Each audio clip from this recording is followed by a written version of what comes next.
Welcome to Jake's Happy Nostalgia Show, the podcast where nostalgia comes alive.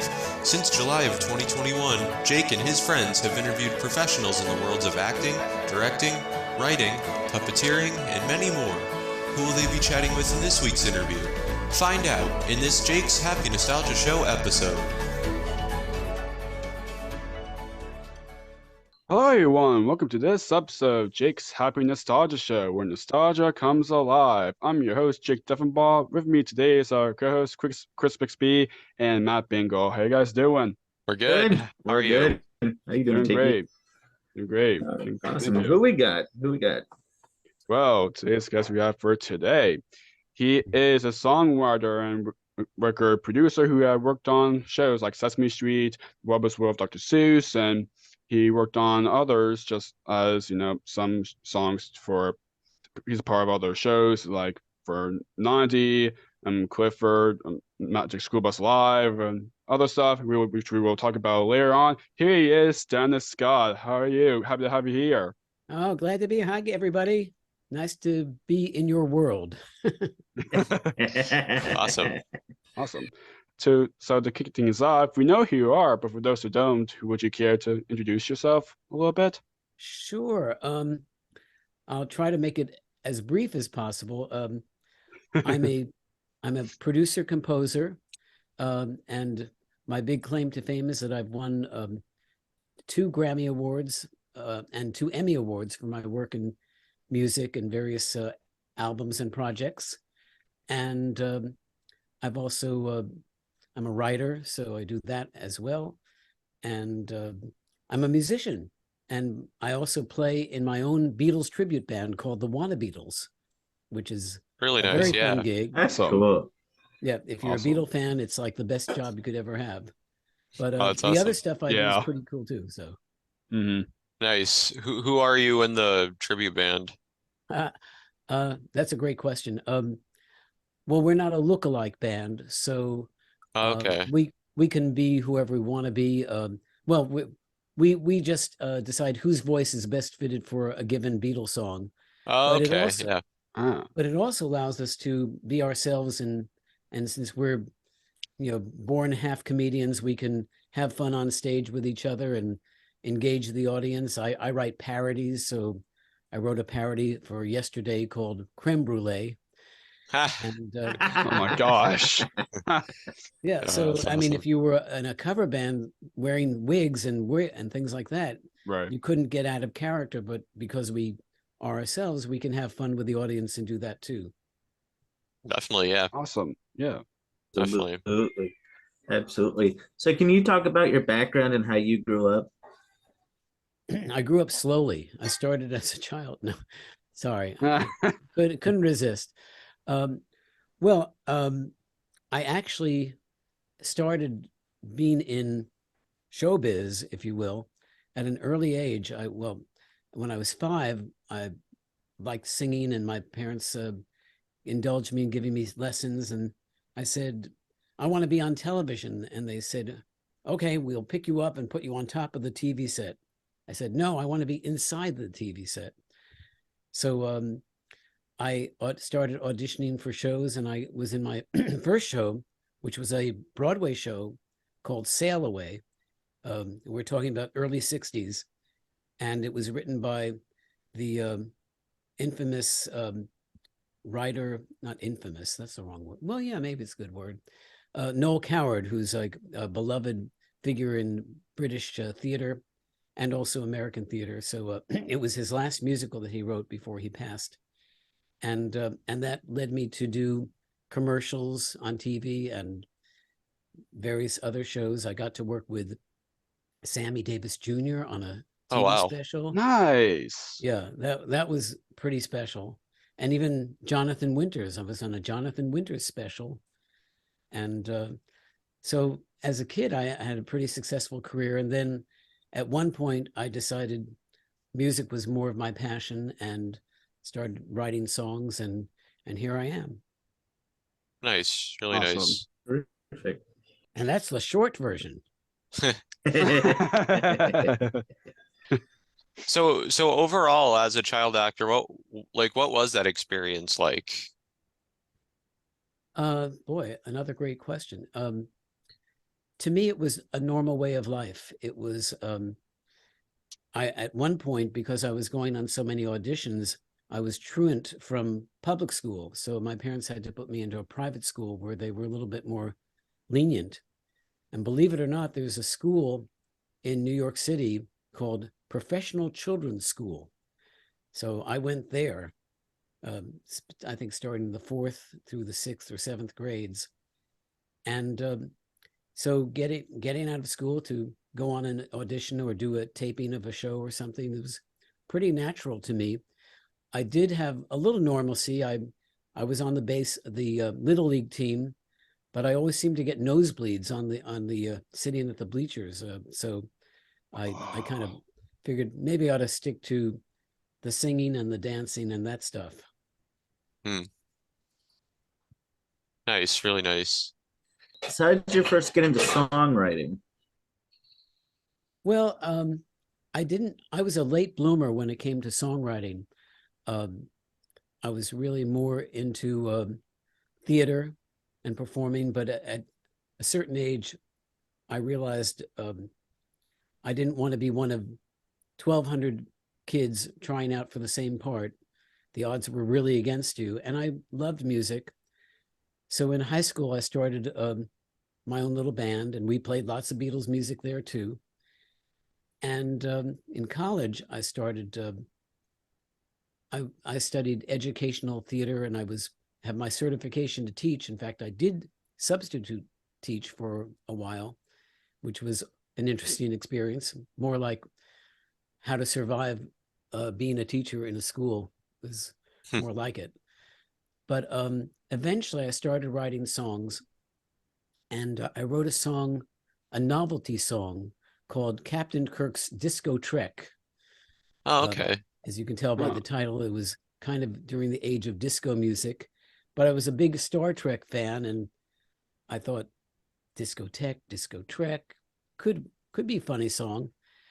And I took it around to different places and learned quickly that novelty songs are harder to get on the radio, at least in the 60s. So I started shopping at other places, including a children's record label out of New Jersey. And they said, well, we can't use this either, but we like your writing. Do you want to try writing some things for us? And I said, sure.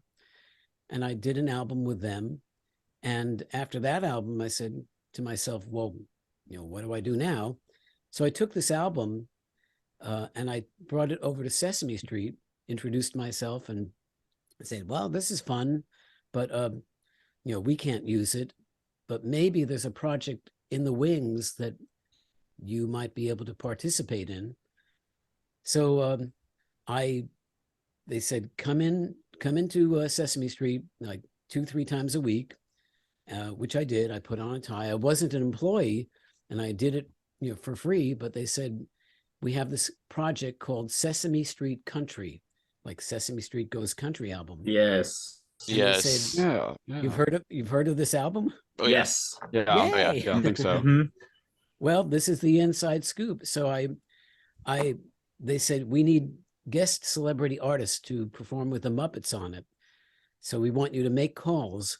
So I went into the office and I would say, hi, I'm from Sesame Street. And I would call Willie Nelson and Dolly Parton, all these big name people. And eventually we ended up with 4 celebrity artists, which were Loretta Lynn, who we just lost recently, but the queen of country music, and Glenn Campbell, the great musician and star, and who was dating Tanya Tucker at the time. And so she got on the album. Not that she didn't deserve it, but she just happened to be seeing Glenn at the time. Mhm. And then, who am I forgetting? Crystal Gale, who Oh, nice. had a Wow. huge crossover hit with "Don't It Make My Brown Eyes Blue," and so this was once we assembled the artists, the man who was in charge of the Sesame Street record label asked me, "Do you want to produce this?" And at that point, the only thing I'd ever produced were my own little 4-track demos in my bedroom.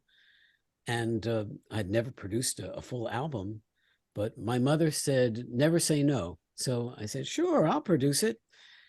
And it was baptism by fire. I talked them into I talked the record label into recording this in Nashville because it was the home of country music and it wouldn't sound quite as authentic with New York guys doing it. So we went to Nashville and I got to work with all these people I just mentioned, and it was just an amazing experience. And I learned quickly that if you surround yourself with people more talented than you are, they're going to make you sound good. So the album was a success and it won my first Grammy. And, I figured after that, well, this is a pretty good place to be. And I started delving more into children's music. Nice. Awesome. Awesome. That's awesome. So now kind of getting into songwriting, who would you say were some of your biggest inspirations? Oh boy, that's easy. The Beatles, and then there's the Beatles, and then there's the Beatles. No, I mean, there are, so many great writers. I mean, I loved theater, so I listened to the great American songwriters such as Rodgers and Hart, and then Rodgers and Hammerstein, and George Gershwin, and Cole Porter, Frank Lesser. All these people had tremendous hit shows, and really, it was able to learn my craft subliminally when I was, 5 or 6 years old. I stayed in a side all day and played these records, and so I knew a little bit about how to craft a song. But then in the '60s, people like Weber, and oh my goodness, so many other people, Elton John and Bernie Taupin. Oh, yeah. So there are plenty of people to choose from, but in my writing, it's hard for me to avoid having a little Beatlesque stuff going on because I just tend to gravitate there. Hopefully not enough to be sued by Paul McCartney, but something like that. Yeah. Yeah. So before getting to work on Sesame, did you watch Sesame or any of the Muppet projects?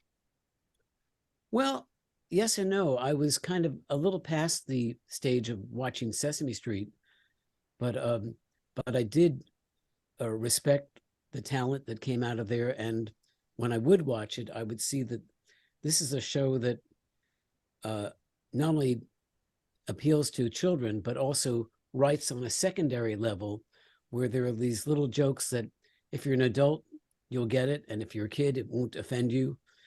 And I try to use that in my writing as well.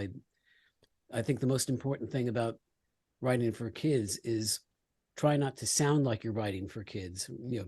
Kids are really capable of learning more than they might know. So I never try to write down to kids. I try to find the inner child in me. And, I grew up loving Warner Brothers cartoons and the Flintstones and everything else. So, and when you think about it, the Flintstones were like a cartoon version of the Honeymooners. And so I think about writing children's music that way. Nice. Awesome. Nice. So now the Sesame Country album you mentioned, now was that like kind of how you started working on Sesame Street? Like, was that your very first thing? Yeah, it really was. I mean, my first big break in the children's music industry. And after that, I did another album for them. It was a Christmas sing-along album. Oh, yes. Oh, wow, you guys are on top of it. Well, I've got an extra copy of that vinyl thing in my attic if you're interested. Oh. Unfortunately, not. Well, actually, vinyl's making a comeback, so that's good. That's true. Yeah, that is true. Making a comeback last couple of years. But because I started a relationship with them, and at one point they decided to try to get Loretta Lynn on the show to sing the song that she sang on my album, so that got me more involved. Same thing with Crystal Gale; she was on the show too, and I started writing songs for the show. And at that point, they were using a lot of name writers to be contributing composers on Sesame Street, like not Julie Stein, but Sammy Kahn, who was his co-writer, would write songs for them, and even who am I thinking of? Little Mermaid composer. You guys know who I'm talking about. So with all that, I started writing for them, and then trying to find other outlets for my children's writing, and that each project would lead to something else. But one thing I'll tell you is interesting, maybe to your listeners. When you win a Grammy, you think, oh, this is it. I've arrived, and now I'll just sit back and wait for the phone to ring. Doesn't actually work that way.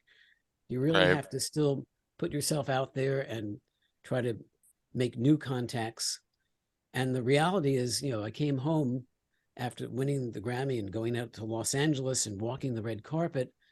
And then the next day, my wife said, all right, it's time to take out the trash. And I said, what do you mean? I'm a Grammy winner. I can't take out the trash. She said, well, the trash is tomorrow and you're taking out the trash. So it kind of keeps you leveled out. Love that. Yeah. Yep. So what was it like getting to work for Sesame Street for the first time? Because, you didn't, how do I describe it? Like we've had Sesame people on in the past, and I saw that. That's amazing. Yeah. Yeah, but see, you've had a different route. Like you didn't start with the TV show per se. You started with an album, which is completely different from any of them we've ever had on before. Right. Yeah. So that's a whole new experience. But yeah, and they were very established by the time I came around. Oh yeah. So yeah, it was Sesame Street was like the thing. It was huge. Oh, So I won't lie, I was a little intimidated, but I was also felt I had something to contribute. So I was delighted that they were willing to use some of my material. In fact, there's one song, and you guys will know it because you're familiar with the album. It's the song that Crystal Gayle sings with Big Bird called Songs. Yes. And that composition has turned out to have a life beyond Sesame Street. It was used on an episode of the TV show Fame. If wow. you know that one, it was in the 80s, but it was a pretty successful show, and it was performed by one of the Osmond brothers, and and they were a hit group in the 60s as well, and it turned in. If you take what you watch on Sesame Street and watch the episode of Fame, which you can get on YouTube, and the song is called Songs, there's like a whole dance number with it. It's like a big production. And then it was also used in an episode on the Macy's Thanksgiving Day Parade. Oh yeah, that's right. Yeah. So different usages come up that kind of has been, I guess if I end up being known for anything, it will be that song and maybe one or two others. But and I have it in the background, but it was also used in Elmo Palooza. Yes. Great video. Yes. One of the best. They turned it into like specials. a medley of a bunch of like the classic Sesame Street songs too. Yes. Terrific. Very good. Special. Very, very wonderful special. Yeah. It's interesting because when that was done, I think Jon Stewart he didn't have the Comedy Central show yet, or maybe he did, but he was just kind of on the cusp of major stardom. And then not long after that, he became huge. Oh, yeah. So it's fun for me to be able to say, yeah, Jon Stewart sang one of my songs, and people don't even think of him as a singer. So that made it even more special. Yeah. Definitely. Which just to, on a related-ish note, on this, and I'm sure we'll get to it, but the Mr. Rogers album that I produced recently, it has Tom Bergeron singing on the album. Oh, wow. And so anybody who knows Tom Bergeron from America's Funniest Home Videos or Dancing with the Stars, nobody thinks of Tom Bergeron as a singer. Right, yeah. Yeah. And there's a story behind how that came to be. But he actually does a great job on it, and he's a good whistler. He just, Wow. I happened to hear him whistling in the studio. Oh, that's I funny. said, "Really? Let's use that in the song," and we do, and it's charming. That's funny. That is That's oh my great. That's awesome. amazing. Sorry, I awesome. didn't mean to get us off topic, but Oh no, that's no that's worries. all right. Yeah, that's It's fine. okay. Yeah, No worries. It's no worries okay. at all. No worries at all. But yeah, it's kind of cool because yeah, I mean, I never would have guessed Tom Bergeron would, sing. It's No, cool. It's cool that he did. that is cool. well, and the other thing, turns out he's a really nice guy. I mean, we hit it off, and he's a joker, and it's great when you kind of meet your idols and they turn out to be regular people. That's not true Yeah. of every artist. I will not mention any names, but Right. Yeah, I But, can. Yeah. Yeah. but it was certainly true with Tom and a lot of other people on that album. The album that looks something like this. Ah, Ah. See, I okay. came prepared. that's nice. I I gotta pick up a copy now. Yeah. I mentioned it. Oh. Yeah. Yeah, I'm really proud of it. In fact, I'll tell you a little bit of the backstory because I've never really told this story. So look what you guys are doing to me. This could be the end of my career. But I had produced a previous Mr. Rogers album, which did well and won a Grammy. It was my second Grammy. So I felt the time was right to do another Mr. Rogers album, especially since the Tom Hanks movie was coming out, which was all about Mr. Rogers. Beautiful movie. So Wonderful movie. I set out to do that, and the people who I had worked with previously at Fred Rogers Productions were all new people, and they knew about me, but they had a different take on how they wanted to handle Fred's musical legacy. Mhm. And so I called them and said, "Hey, I'm going to work on this new album." And I got a call from the president who said, "You know what? We'd rather you didn't."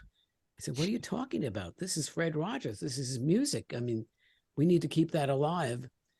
And they said, "Well, yeah, we'll keep it alive, but we'll handle it, and when we get around to it." And I had to make a big decision to, keep going or just stop right there. And Right. my inner voice said, "No, do it." And it was one of the few times that I actually financed a project like this, as big a project as this, but I just felt compelled to do it. And that's the little known secret behind the album, but I'm really proud of the way it turned out. And your listeners will probably know some of the people on the album, like we mentioned Tom Bergeron, but also people like Kelly Pickler, who's a big country artist, and in keeping with the nostalgia theme of your podcast, people like Mickey Dolenz from the Monkees. Oh wow, wow, that's awesome. Yeah. Love the Monkees. Yes. Yeah, he's a great guy, funny guy. And then there's if you remember the group The Fifth Dimension, Marilyn McCoo and Billy Davis were the lead singers in that. So Oh, okay, yeah. they agreed to do it. Who am I forgetting? Lee Greenwood, who wrote the song "God Bless the USA." Oh wow. Did the album. Huh. And I don't know if you remember a group called the Cowsills, but they had a big song called, the song is titled "The Rain, the Park, and Other Things," but you never hear that title in the lyric. But the song goes, "I love the flower girl." And so it was a huge hit in the 60s. Oh wow. And they are the ones that inspired the TV series The Partridge Family. Oh wow, that's cool. I didn't see that. Wow. The Cowsills were this hit family group, like the brothers were in it and the mother was in it. And so TV executives said, "Hey, let's do a show based on that." And that was the birth of the Partridge Family. So Wow. so That's actually kind of cool. I didn't know that. That's really cool. And just to explain the concept of this album is that we would have different artists singing songs written by Fred Rogers. So songs like "Won't You Be My Neighbor," the Cowsills sing that song. Wow. And Oh my gosh. it brings a whole new level to Fred Rogers' writing. I mean, if you listen to his songs, you say, "Oh, that sounds like a kid song." Well, it does a little bit when Fred did it, but you can, if it's a good song, you can do it in almost any style, and that's what we did. We took these songs and kind of reimagined them, so you could put it on adult radio, and it'll sound just like a song that belongs there. So, Right. I Yeah. definitely thank you for, talking about it, because I definitely got to give it a listen now and pick up a copy. oh, please do that. Let me see. Let me get my calculator out. Okay, that's just one more sale. Thank you. And there are three of you there. So, oh, well, I guess you can share the album. Okay. Yeah. I'll just like pass on, like, oh, I listened to it, now it's your turn. Yep. Well, that's it. No, I mean, Yep. look, it's I've gotten onto a kick about really keeping Mr. Rogers' music alive. So I started a campaign, like a grassroots campaign, to get him inducted into the Songwriters Hall of Fame. Oh, wow. Because some people don't know he wrote over 200 songs for his show. And if you go to the website for this album, which is called "Thank You, Mr. Rogers: Music and Memories," Yeah, which I just look there'll at be a it. page where you can actually join our petition to get Fred Rogers into the Songwriters Hall of Fame. And I appreciate it, because I think when you think of the Great American Songbook and all those authors and composers we mentioned earlier, like Gershwin and Cole Porter, I mean, Fred Rogers is really part of the American musical landscape. So he belongs there too. And you would think, oh, it's a no-brainer, but no, you've got to convince the powers that be that he needs to be included. So hopefully being on this podcast will help that. Yeah. Yes. I hope it sure. does. Yes. Definitely. Yeah, check it out. You'll see. And it's real easy to do. Just say I endorse it, and they won't come to your house or anything. So this is a very interesting question. So do you have a favorite Sesame Street Muppet or human character? I'd have to say it's Big Bird, and I'm a little influenced because I got to know Carol Spinney pretty well. Oh, yeah.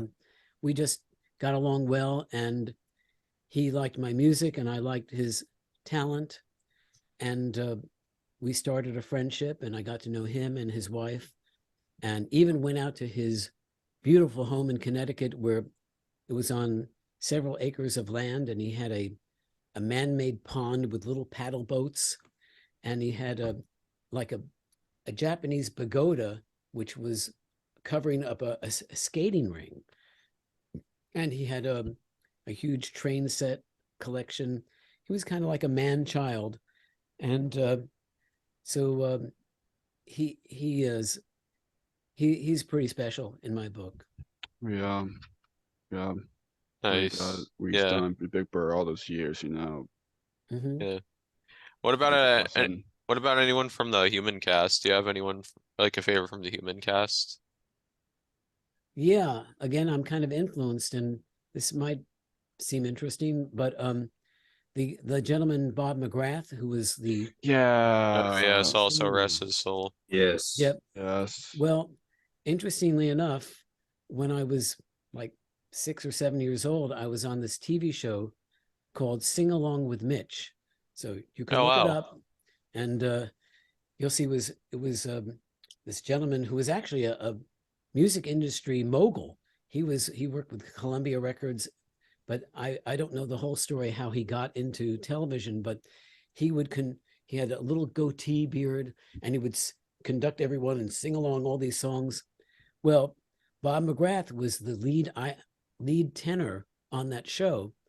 Yeah. And there was a couple of episodes where they needed kids, so I got on the show, and interestingly enough, I got my picture taken with him. And years later, when I did the Sesame Street Christmas sing-along album, here I got to work with Bob McGrath, who I had worked with when I was only 7 years old. So Wow. Oh it's my kind of gosh, that's amazing. Oh, wow. yeah. And if I'd known we were going to talk about it, I would have found the autograph picture, because years later at that recording session, knowing that Bob was going to be there, I brought this picture. I said, look, there's you and me. We're both a lot younger there. And he signed it for me, and I cherish that. Oh Aw. my gosh, that's amazing. And That's again, amazing. rest his soul. Yes. Yeah, wonderful absolutely. person. Wonderful person. So, since you mentioned Bob, like what was it like working with him, after, for you, started working with him when your kid, and then, years later, what was it like, working with him all these years? Yeah, no, that's a good observation, because when you're a kid, it's, oh, there's a nice man, he's singing, and that's the extent of your appreciation. But then Yeah. years later, when I got a little bit more savvy in the recording studio, and then watching him through the glass doing what he does best, which is singing, and how he was old school. He didn't need you to take electronics and tune his voice. He sang on pitch because that's what you did. Just you could tell immediately, this is a man totally professional, totally knew what he was doing, and the album was so much better because he was on it. And when I was assigning who sings what on the Christmas songs, I made sure that Bob was featured, because, to be honest, out of the Sesame Street crew there, he was the best sounding singer. I mean, even though Big Bird sounded pretty good, but I was no Bob, I can tell you that.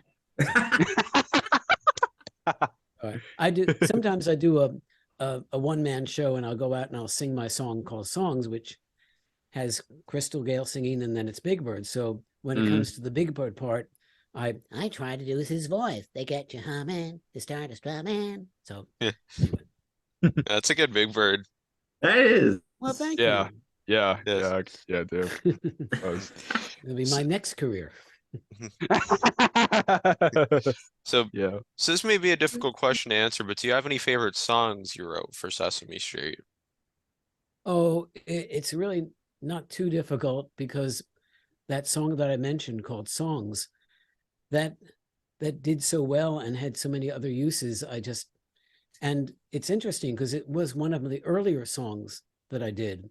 And if you're a songwriter, I think I can speak for a lot of writers that when you first start writing, maybe you'll have a few good songs, but a lot of them are showing that you're not really quite at the level where you could be.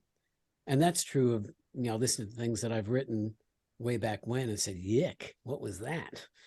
But that song just kind of clicked, and it worked well, and and it just used both melodically and lyrically. I wanted to give Sesame Street. No, I take it back.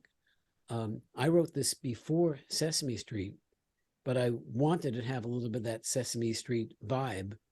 And Joe Raposa's song called "Sing," Yeah. sing a song. Mm-hmm. That was a big hit about Oh, yeah. then. Yeah. So and the Carpenters did a great job with it. So that might have influenced me. But to answer your question, so that's one of them. The song that I'm probably most proud of is the only song that appears on the Mr. Rogers album. In fact, it appears on both the first one I did and the one we've been talking about, Thank You, Mr. Rogers. And it's called Thank You for Being You. Oh, yeah. I wanted to write something that was a way of all the artists who were on the album to express their appreciation for Fred Rogers. And in part because when I would talk to people about Fred Rogers, I would ask them, what's the one thing you would say to Fred Rogers if you could? And they just said, I just want to say thank you, Fred. And so I wrote Thank You for Being You, and it's got all the artists as an ensemble, each singing a line from the song and then singing different parts together. And it's the kind of song that I get letters from people saying, "Hey, I want to sing this for my mother, or I'm getting married. I want to have this at my wedding." Oh, So, it's the kind of thing. If you're a writer, you hope for those moments where your song touches people's lives. yeah, And Mhm. in this case, Fred Rogers touched our lives, so it was a chance to right, say yeah. thank you. So, and you Yeah. can actually see that song on YouTube if you look for it. Thank you for being you, and maybe you might put Mr. Rogers, and it'll show up. Another Yeah. but back on the subject of Sesame Street songs you wrote, songs are a really good one. Another one that I really liked that was used on Sesame Street for a long time as well was Alphabet Jungle. Yes. Yes. Yes. Yes. Great song. I get letters from people sometimes about Alphabet Jungle, and one of Huh. them is somebody who he wanted me to see if I could put him in touch with the girl who sang it, and I don't know where she is now. um, and she was probably 9 years old or thereabouts, 8 or 9 years old. So I wish I could provide that, but yeah, I don't know what it is. I guess something clicked with people about that song. I don't know if it's the best thing I ever wrote, but I'm glad people like it. Yeah. And Yeah. like, and again, it was used on Sesame Street for a long time too. It was shown on a lot of episodes Yeah, and videos. they're not using it so much now because they Yeah. got all new material, but Yeah. Yeah. they Yeah. should. Okay. Yeah. Yeah. Honestly. Yeah. Yeah, Yeah. like record a new version of it or something. Yeah. Yeah. It's honestly, it's time. Yeah. Think about it. That was precursor to well, no, I take it. I guess rap music was just kind of coming into its own, hmm so we use that. But yeah, I'm proud of that one too. Yeah. Awesome. Right. So, for Sesame Street, with being such a diverse and inclusive show, how important do you think diversity and inclusion are in media, and do you think there should be more of it? Oh wow, we're getting heavy here. Well, like you say, Sesame Street was diverse before it was cool to be diverse. Oh yeah. Yeah. And I haven't watched a lot of it recently, so I imagine it's only gone more in that direction. Oh yeah, definitely. But I think things have come a long way, and I think the trick is to make diverse without pointing attention to yourself and saying, "Look how diverse I am." It should Yeah. be Right. it should come naturally, I think, Mhm. which it is. It's starting to do that anyway. So you want to write things that I mean, when you come down to it, we're all human. So as a writer, we strive to reach the human element, like the song I was telling you about, the thank you for being you, because it's something we all feel. So hopefully in my writing, it is that way. Definitely, Yeah. yeah. Definitely. Definitely. So, in addition to Sesame Street, you're a musical writer for the series both Noddy and BJ's Teddy Bear Club. Right. What were those like? Well, Noddy was an amazing experience because it's where any skills that I had all came together. I was music director for the show as well as the chief composer. And there were 2 seasons of it that aired on PBS. hmm And for those of your listeners who don't know, Noddy, which is spelled Noddy as opposed Yeah. to naughty, Yeah. Mhm. Yes. Right. he was a much beloved character in England. Oh yeah. The product of a children's book series, which then became television. Mhm. And so for this was the Americanized version of that TV series. And so every episode had at least 1 or 2 songs in it. So when you do the math, it turned out to be like 130 songs written over a 2-year span for this episode. So, and as the music director, I would be writing one song, recording one song while I was writing the next song, and then hiring the musicians for that. And then it was like an assembly line of writing songs. And the challenge was to keep them all good. I mean, how do you do that? I mean, even the best writers have some songs that are better than others. But I'm pretty proud to say that for the most part, we kept the quality level high. And it was just a great learning experience and a great challenge, because after I wrote the first song, I said, great, only 129 more to go. And I would ask myself, can you really do this?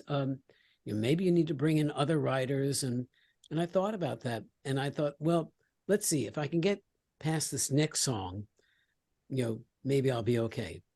And then I did. I got past song 2 and then past song 3. And I said, well, okay, I think I can do this next song. And so that happened like almost with every song until I got to 130 some odd songs and said, wow, we did it. And but I was really fortunate to be able to do that. The gentleman who brought me on board was also the executive producer of Shining Time Station and yes, other shows like that. Wow.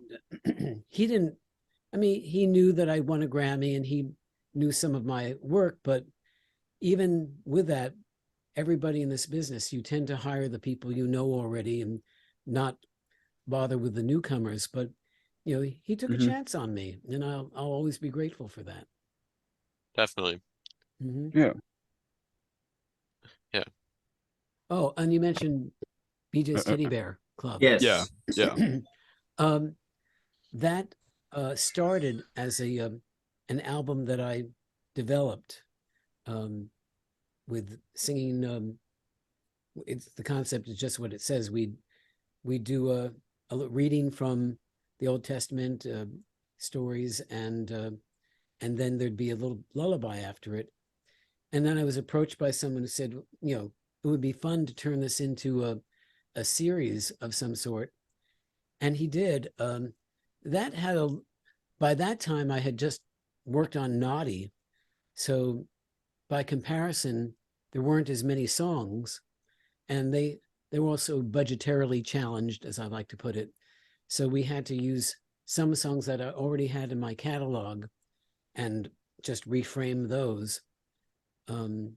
But that turned out to be a lot of fun. And because, pardon me, because of the budget, I found myself singing some of the songs as well as doing, character voices and things, which is something I enjoy doing as well. So I think it's still airing somewhere in the USA or maybe abroad. So, yeah, probably. Yeah. So, do you have any favorite songs from both Noddy and BJ's Teddy Bear Club? Well, let's see. Yeah, there's a song in Noddy. Well, there are 2 songs that I like that I think of. One was in the first episode. It's a song called What If World. What if world. And, yeah, I think I remember that song. Oh, good. And since that was the first episode, we had a couple of tries getting it just the way we wanted it to be. Yeah. But it just has that kind of bouncy, optimistic feel to it. So I do like that song. And I also like one which is the total opposite. It's a song called That's Showbiz. And it's kind of like a Broadway show. We even have one musical section and then a counter melody, which at the end you sing both parts together and they fit real well. And all the puppets are singing and dancing. Yeah. So I do like that one. I wish I could tell you what episode it's from, but I can look that up if you want and get back to you. But those are my two favorites, I think. All the episodes of Noddy are on YouTube as well. Yes, and that's thanks to a gentleman in Australia. Can believe that. He found me. We've become good friends. We started as a fan, and he is the Noddy expert. Anything you want to know. He knew more things about the show than I did, or can remember. He actually made a trip to the USA and visited here, stayed with me for a couple days. Oh, And wow. he went through he went into my attic, went into the records that I would keep. He went through every piece of paper, every cassette tape, whatever it was. And What the heck? he like, I know you guys are experts at, all the different things that you cover, but he's quite well versed in Noddyism. Noddyism. I like that. Not Noddyism. I like Noddy. that. I like that. Noddyism. Yes. Noddyism. I like it. So you never know. It's like people find, especially now because of the internet, people can find you. And I get letters all the time. I worked on a series called Safety Pup. It was for the National Child Safety Council. And out of nowhere, I'll get a letter or an email from a saying, "Hey, I grew up with these songs. My cassette broke. Can I get copies of it?" And I'll do whatever I can to accommodate people because it means a lot to me. Yeah, Awesome. definitely. That's Well, amazing. being with you guys is like therapy. Like, Is it really? I should be Is lying it down really? Yeah. In 90 episodes of this, I don't think anybody has ever said that. That's the first time anybody's ever said Oh, that. it's our 90th one. Wow. Yeah. 90th, yeah. Yeah, I'm anxious to go back and see some of the episodes with some of my colleagues. Oh, that's great. Yeah, awesome. Yeah. Hmm. So your songs have also been featured on projects like Clifford, Big Red Dog, and Magic School Bus. Can you talk about those were like? Yeah. In full disclosure, I didn't write for the TV shows. I wrote for like a live. The live shows. Yeah. The live shows. I Yeah, mentioned and, Magic School Bus Live for the intro earlier. Yeah. So And that was cool because since I told you I have a love of theater, and those were more like writing shows. I've always toyed with the idea of writing a musical, a Broadway type musical. Never quite got around to it. Although I have a friend from high school who actually had a show that became very successful called "I Love You, You're Perfect, Now Change." And it's been performed everywhere across the entire planet. But writing for Magic School Bus, I had to learn more about the characters because it was a little beyond when I was growing up. And the other one, well, and to some degree with Clifford the Big Red Dog as well. That was a touring show. The actors would get on the bus and go from city to city. Also true of Sesame Street, because I've written songs for Sesame Street Live, and I'm sure there's not a city in the U.S. where they haven't performed. Yeah. And so it's just really heartwarming to get your songs into different genres of being used. Yeah. And I'm particularly proud of the Clifford the Big Red Dog, because that was on that one. The concept started. I was in on it from the beginning, so I could have some input with the scriptwriter and say, well, how about doing a song here? And he'd either say yes or no, or I'd say, well, okay, let's put it here. And so it was kind of like writing a Broadway show, except it's Clifford. Right. Even though you did work on with the live stuff the show, we actually did previously interview someone from Clifford with me and Chris, Gary Gray, who was Charlie for the show. Really? Oh my. Yeah. Yes. He's awesome. Yeah, and since you mentioned Magic School Bus Live, we actually had Peter Lurie who composed the theme song for Magic School Bus. Hmm. Oh, okay. I Yeah, know his name. Sure. Yes. yeah, he's awesome. And Yeah. since you just talk about Nui Guy, since we are talking about Mr. Rogers, your album earlier, we even talked to Francois Clemens, okay, Oh, yes. Officer Yes. Clemens, Yep. great Really nice people. guy.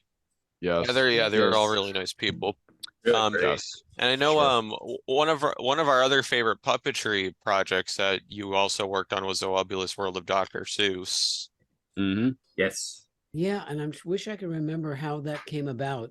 It probably was the result of me hearing about the series and knowing that they used a lot of music, and I thought, I'd like to be in on that. And I think I submitted some of my work, and the producer at the time said, "Sure. Well, here's what we need."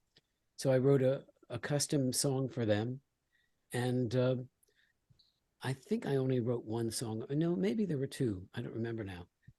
But I guess that's a good thing. When you write so many songs, you can't remember all of them. Yeah. But so I had less involvement in that one, except to write Mhm. the song, and I'm glad that it was used because who doesn't like Dr. Seuss? So Right, Right. yeah. to be a part of that was kind of an honor. So I'm glad it's on my resume. Yeah, definitely. So now Yeah, we talked yeah, a lot about it. Oh, go ahead, Jake. yeah. And me and Chris, and previously, like way back, like July of 2021, which is when the podcast was started. We actually did interview Bruce Knoll. Who was the original performer of The Cat in the Hat in that show. Wow. Yeah. Yeah, so A lot of cool Long people. long before great, my great guy. time. Yeah, pretty much. Yes, because actually the day that we're recording this Hey, is actually Matt's 1 year anniversary of being involved in our podcast. Because originally he wasn't a co-host, no, but for a year now he has been. one whole year. Wow. Mhm. Yes. Yeah. It'll be Congratulations, two Matt. thumbs Woo! up. Thank Yes, you. and the podcast Thank this you. July will be 2. 2 years. Yeah, 2 years. crazy. Yep. You've It had doesn't some, feel like it. and So you've had basically some 1 year and a half. amazing people. I'm curious, do you ever get resistance from people who you want to get on but you can't get on, or has everyone been Yeah, pretty accommodating? Yeah, Occasionally. occasionally. yeah, Occasionally. But Oh, mostly, yeah, but mostly if people just have like too busy of schedules and they Yeah. yeah, can't yeah. find the time to do an interview, Yeah. which we understand. We Right. sure. understand. Yeah. We absolutely understand. It's Well, not like where everybody wants to do it. Right. There's people want to do it, and there's people in the world can't Right. do right. it. So Well, it's Can't do his well, schedules. we are kindred spirits because when I try to get people on albums, like on the Mr. Rogers album, um, I could show you this notepad that I have of name after name after name, and huh. there are more people who say no than say yes. And you're right. It's sometimes it's not because they don't want to do it; it's because of scheduling. And then sometimes it's because you can't get to the person themselves. They got their gatekeepers, and whose job it is to say no. Yeah. Right. So Right. it can be frustrating. So out of all the names on this album, it took well, it took almost a year to get everybody assembled for it. So Gosh. so I do understand what it's like to go through that experience. So my hat's off to you. My cat in the hat is off to you. But yeah, Mr. Watching is such a great show and everything for keep for you wanting to make an album or to make and of course making the songs kind of different for for new generation it's great for you doing that Yeah. because I know there's some shows now like there's a new show I remember watching Daniel Tiger's Neighborhood, which is kind of like a show where a tiger basically like if people grew up with Daniel Tiger's Neighborhood, you probably know what I'm talking about. Yeah, At least if you, yeah, at least if you've watched it. yeah. It's Yeah, like it's it's a fun stuff. CGI series starring like the Oh no, it's neighborhood not. of make It's believe.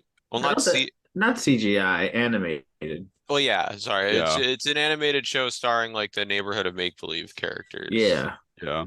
made by the same creator of Blue's Clues. Yes, hmm that's right. Yeah, it's Yep. just crazy. Yeah, At and least one of the three. yeah, and Yeah, I would love to say that I'm a part of that, but that's the new generation of Yeah. Mr. Not Mr. of Sesame Street people, Mhm. and yeah. and the show, the Daniel Tiger's Neighborhood, is a huge success. So Oh yeah, it's been going. I Yes. think it's on its like fifth or sixth season now, which is Mhm. crazy. Yeah. Yeah. I just Big. wish that it had more Fred Rogers songs on it, Yeah. because Yeah. what people don't know about him is that he was actually, music was his first love, and that's not just me saying this.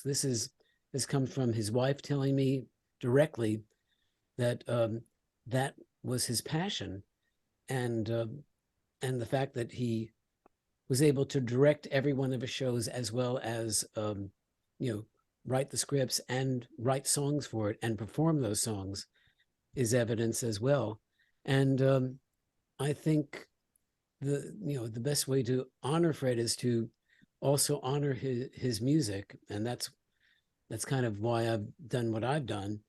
And I'm not saying that I'm the only person doing that. A lot of people, but Right. I think it's a little ironic that you don't hear more of Fred's music from the people who have taken over the mantle for him. Right. hmm And Yeah, so, and and now there's going to be a knock at my door.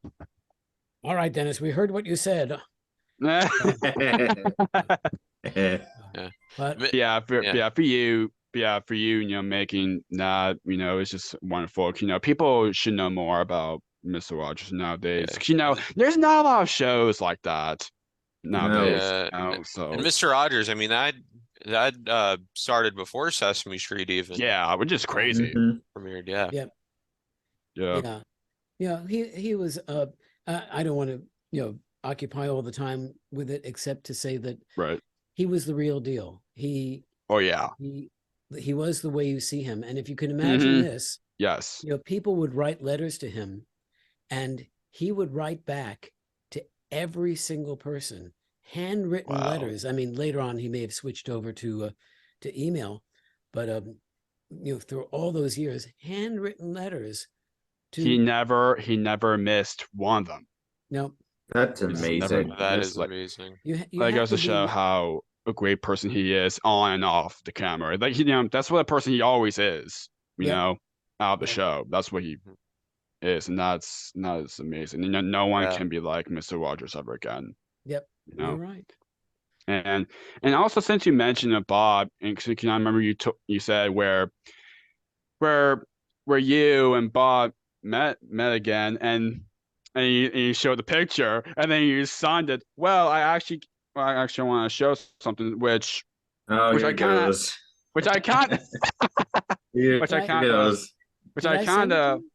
just which is so. Like I said, a previous guest, Francois Officer Clemens, he actually did this. He Oh, actually did yes. this for me. Oh, So it says for Jake, and it says Francois Officer Clemens, yep, and that's That is awesome. that is cool. and that's where them in the pool. In the Mhm. pool. Yes, very iconic segment. Oh yeah. Mhm. Oh yeah. Very For iconic sure. segment. There's and your that- diversity at a very early age in children's television. So Oh yes. Yes. And like what you said about when you have those moments like that, that will be cherished forever for me. mhm. Yeah, Definitely. definitely. Absolutely. So we had touched up on this at the beginning.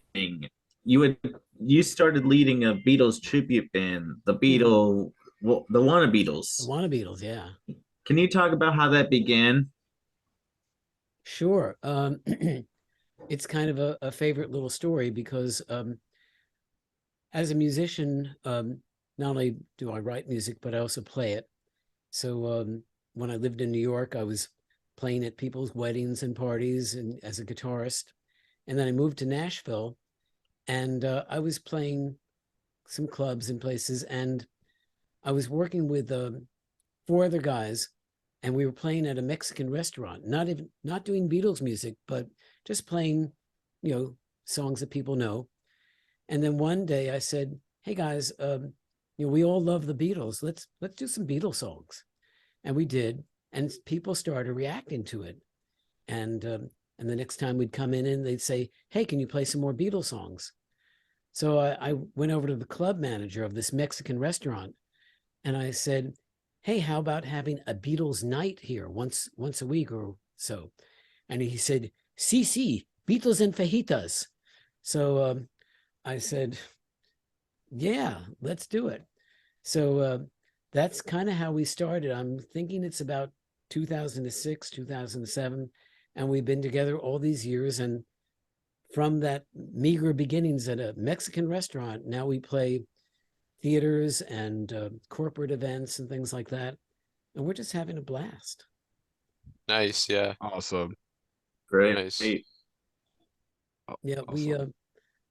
we pride ourselves on smashing together different Beatles songs and doing different things with them.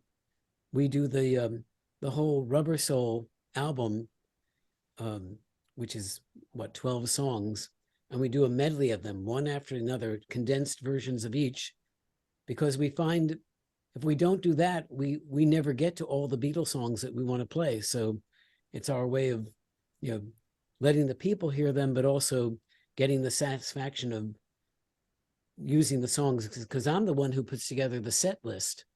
And it's like choosing between your children, like, well, okay, I can't fit all these songs in. Which one do I have to cut? Should I cut Let It Be? Should I cut Penny Lane?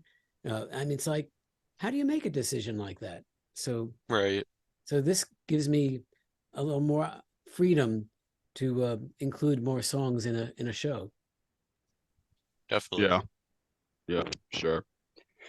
So over the years, you received numerous awards for your work. How does it feel that your songwriting work has become such a success throughout the long run?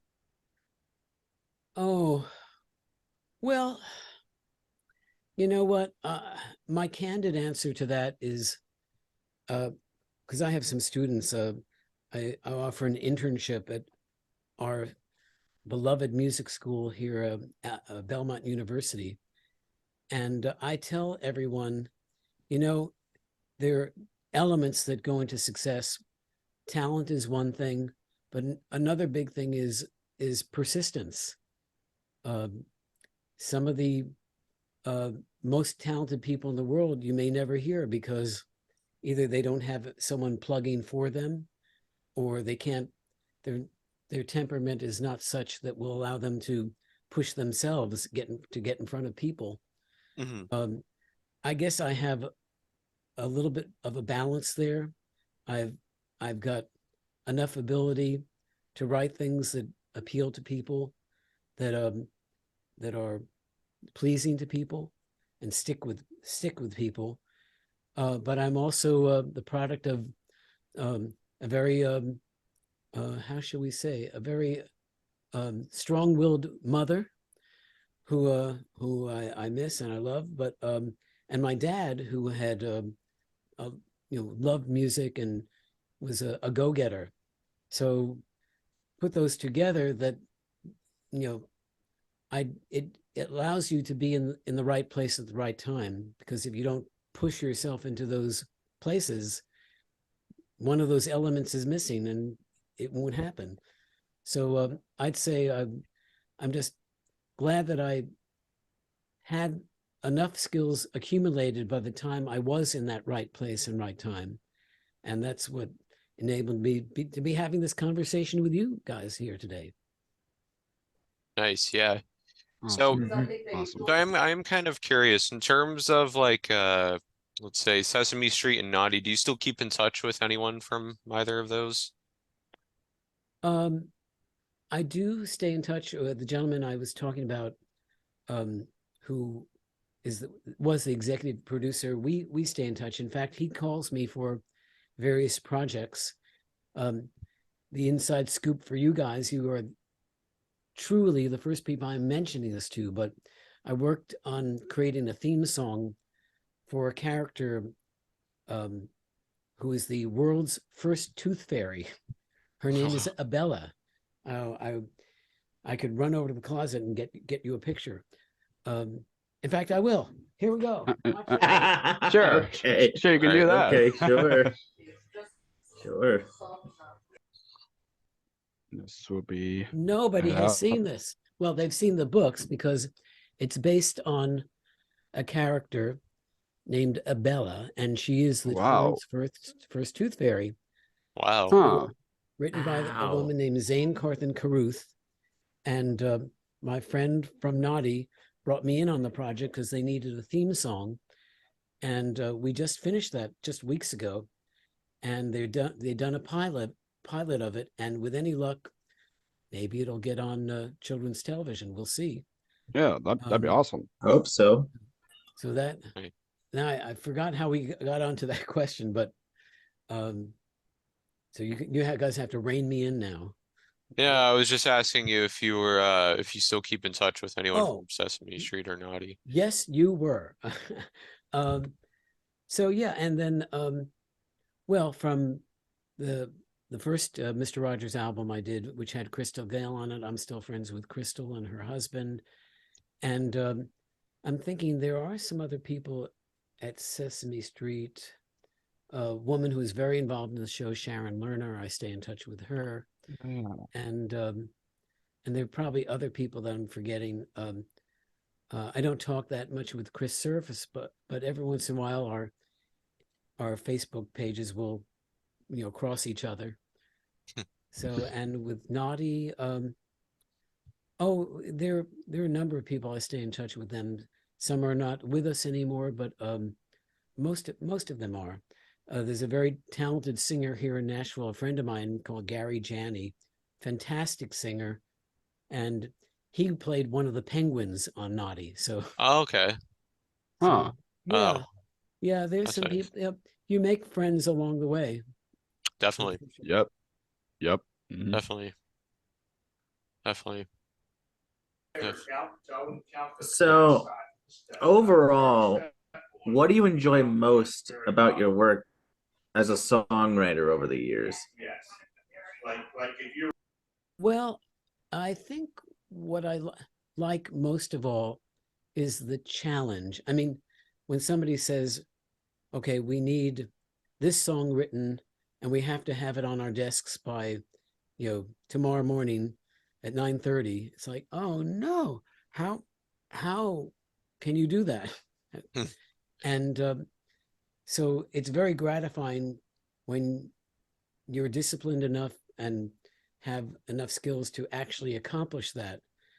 And so even though it's like, oh no, I can't do it, it's like, but when you do it, it's like, oh, well, that's nice that I was able to do that. So that's where I think for me the gratification takes place, because sometimes the songwriting process is hard, even when you have more time to do it in, like for this Tooth Fairy project. I had more time than usual. I had 2 or 3 weeks to, well, no, more like 2. But I did have a little luxury of time, and it's like, it's really never the first draft that is what you end up with. And I had a boss who was, critiquing it and making suggestions. But I'm really glad with the end product. So, but when you're working on it, it seems like this is torture sometimes. But when it turns out well, then that's where the pride kicks in. So I think that's how I feel about that. Of course, definitely. Yeah, of course. Definitely. So we've. You want to hear a quick story about kind of somewhat related? Sure. So, sure. Yeah. As I take over the show. No. So when I was working on Noddy, they wanted to do a Christmas special, but they forgot to tell me about it. So they literally said, okay, we are filming the Christmas special in Canada tomorrow. This was like at, 10 in the morning, and said, okay, we need a song. Not only do we need it written, but we need it produced, the track, so we can sing to it tomorrow. So I said, oh my gosh, how do you do that? So bottom line is, I did get the song written. I got it approved, got the musicians in there, got the talent in to sing it, sent it, and then I went to FedEx, which had an office near the airport in Nashville. And I am huffing and puffing because there was a cutoff point. I think it was 9 p.m. or something like that. So I run in there. It was like a minute after 9 o'clock.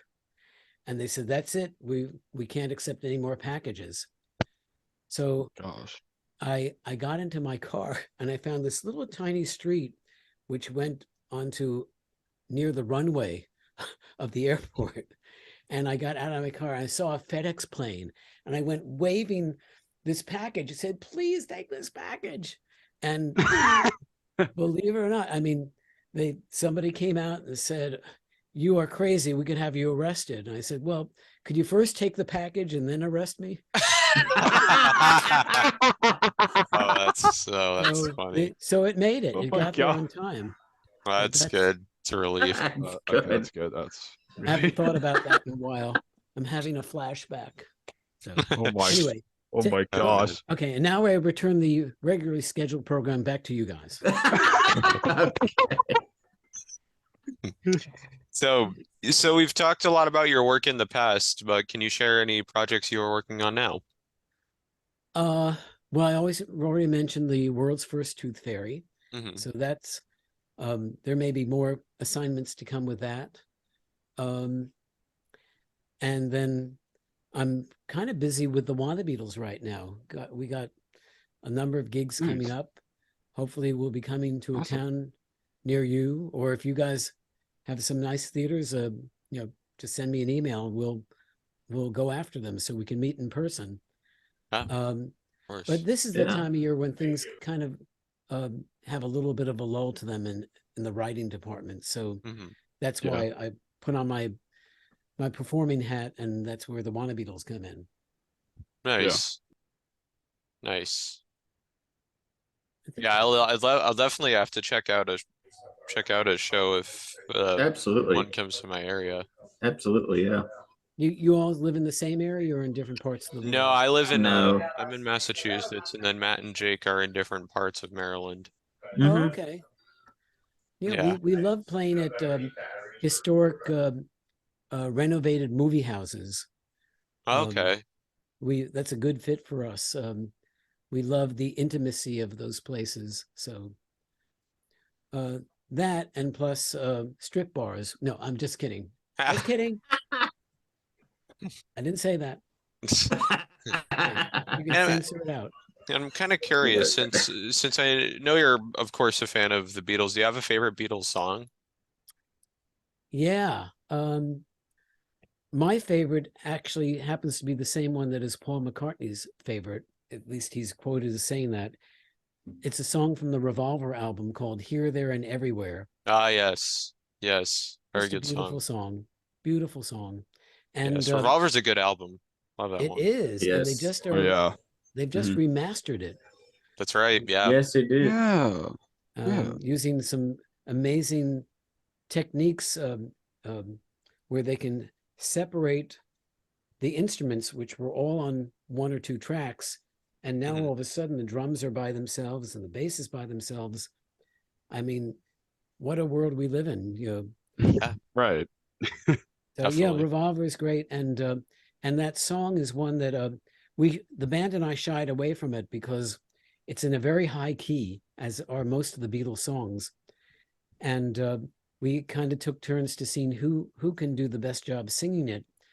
I guess I won by default, but it goes really up into Paul's head voice, and it's amazing that how he executes that. But we did it the other night, and I was pleased that it turned out so well. So Yeah. we'll be doing more Awesome. of it. Nice. Really nice. That's awesome. Awesome. So, as a songwriter, what challenges would you say you faced during your career? Waking up in the morning it's a tough one. No, I can attest. Yeah. Yeah, me too. Yeah. Me too. Very you know what? relatable. What's harder than the writing is getting the gig. Like I said earlier, I don't know if anybody, well, some people get to a point in their careers where, they don't have to look for jobs. The jobs come to them.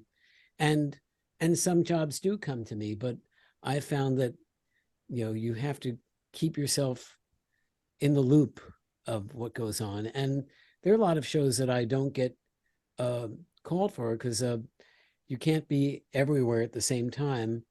And I have an interest in different things. So, and I don't use a manager. It's all, I've always been a one-man operation. So I'm my own publicity house and everything else. But I think, from a creative standpoint, I think the hardest thing is staring at a blank piece of paper and just getting started. Once you get on a roll, it's easier and the ideas start to come. I think of writing the songs like a brainstorming session. If I have to write a song about a coffee cup, I'll write the word coffee cup. I'll say, what do I think about when I think about a coffee cup? And I'll think caffeine. No, Yeah. doesn't go as well for a children's song. But then you start associating, and then I think I tend to gravitate towards writing lyrics more first, or sometimes the lyric and the music will kind of come together.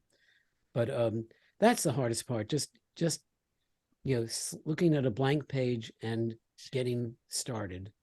But after that, it gets better. Yeah. Definitely. Yeah. Mm-hmm. Definitely.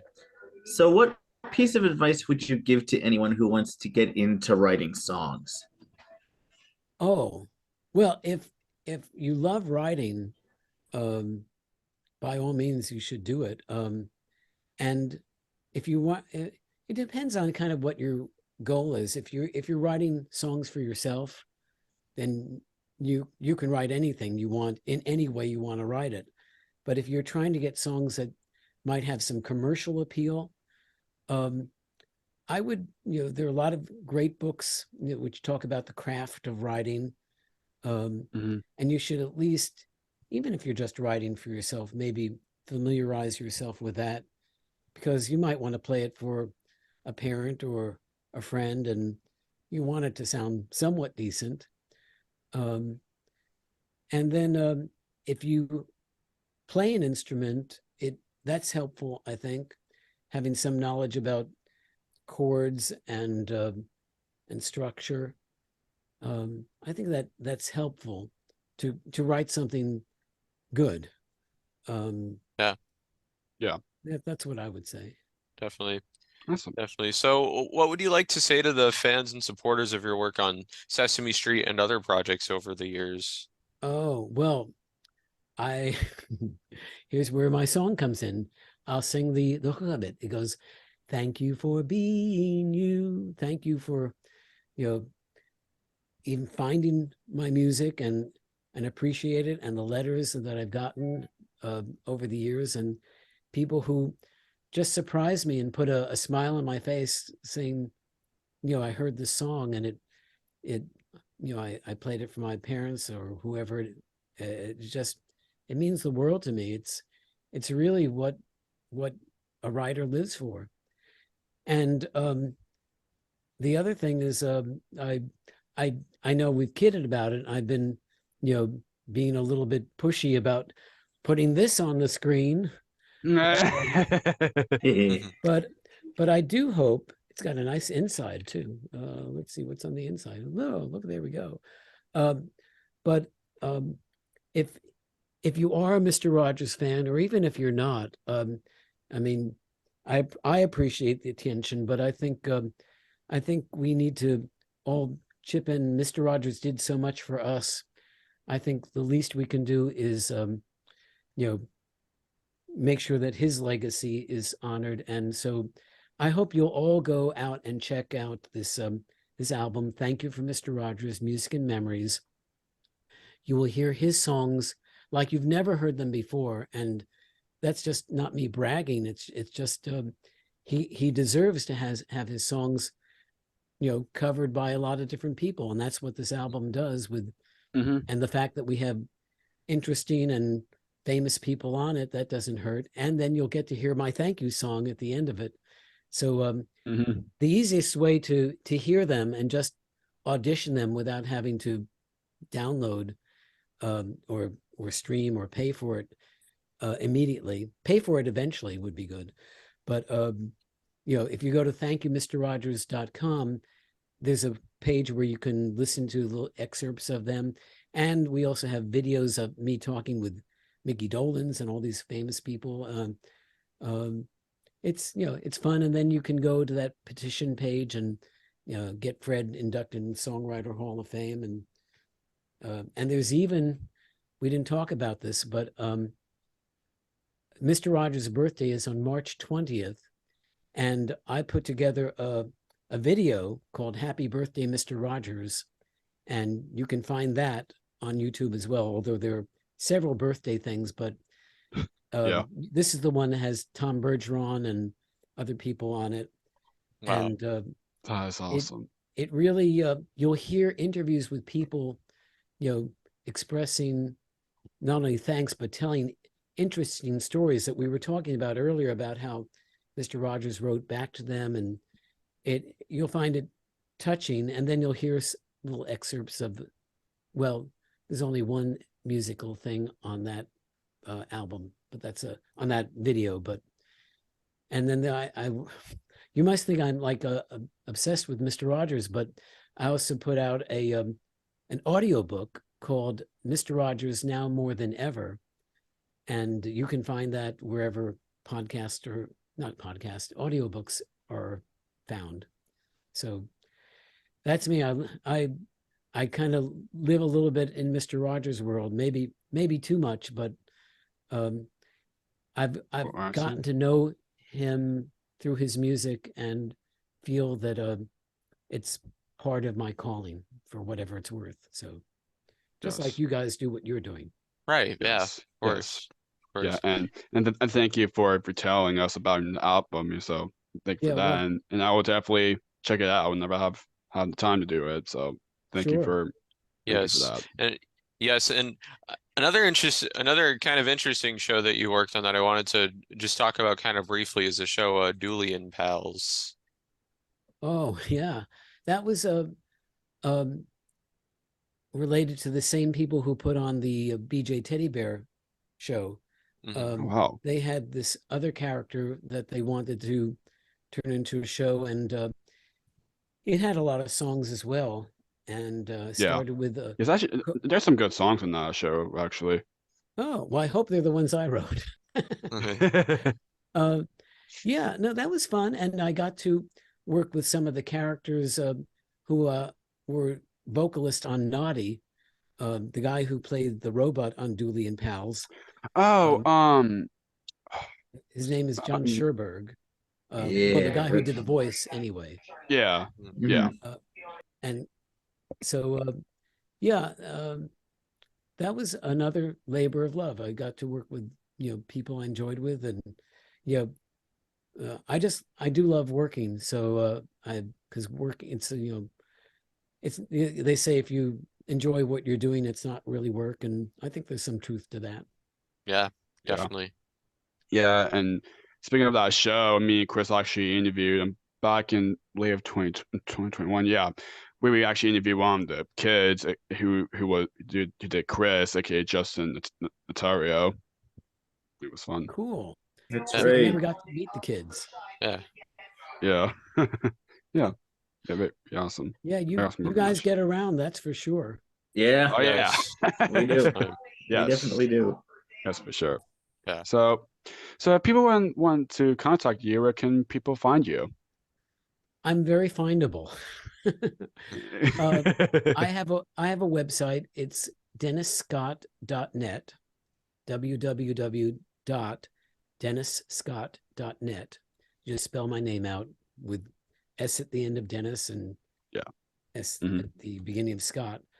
And you'll hear some of the songs that we've been talking about, as well as some other projects that I've worked on. And it just kind of is a little cross section of my career. And in there's a contact page with my email address. And yes, drop me a note.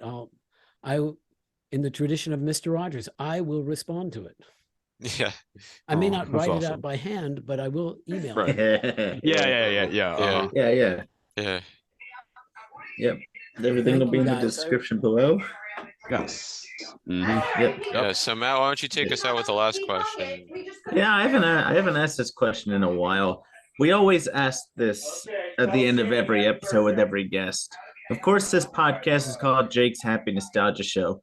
When you think of nostalgia, what do you think of, or how would you define the word nostalgia?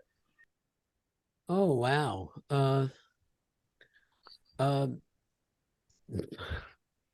How do I'm not sure how to answer that.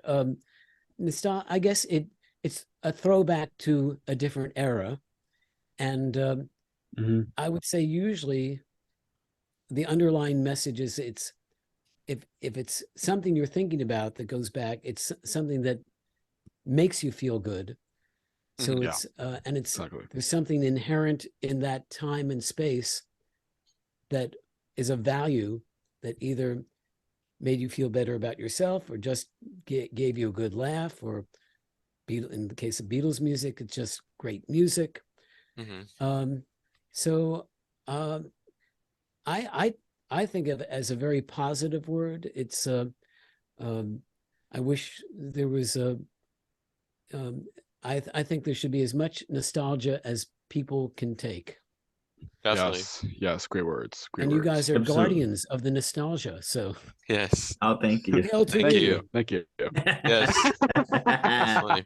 You guys are great. This Thank is Thank you. you. one Thank of my you. favorite interviews. Thank you so much. Oh, Oh, thank you. thank you. Oh, Thank thank you so you. much. Thank We had lots of fun talking to you. Thank you so much for being with us. Absolutely. It was a Yes. blast. Thank Thank you. you. Keep Yes. up the good work, and if I can ever be of Yes. Yes. Thank assistance, you. let me know. Thank you. You too. You too. Absolutely. If I think Keep up your great work and see what's next for And you. Good work. if I think of anyone who might be a good fit for your show, I'll send it your way.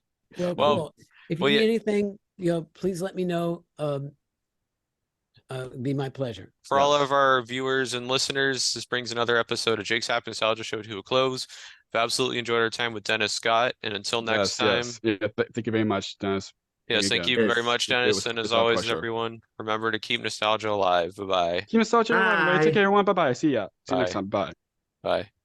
Thank you for tuning in to another wonderful Jake's Happy Nostalgia Show interview. Be sure to follow Jake and the crew on social media and stream the show wherever you find your favorite podcasts. And as always, remember to keep nostalgia alive. Bye-bye.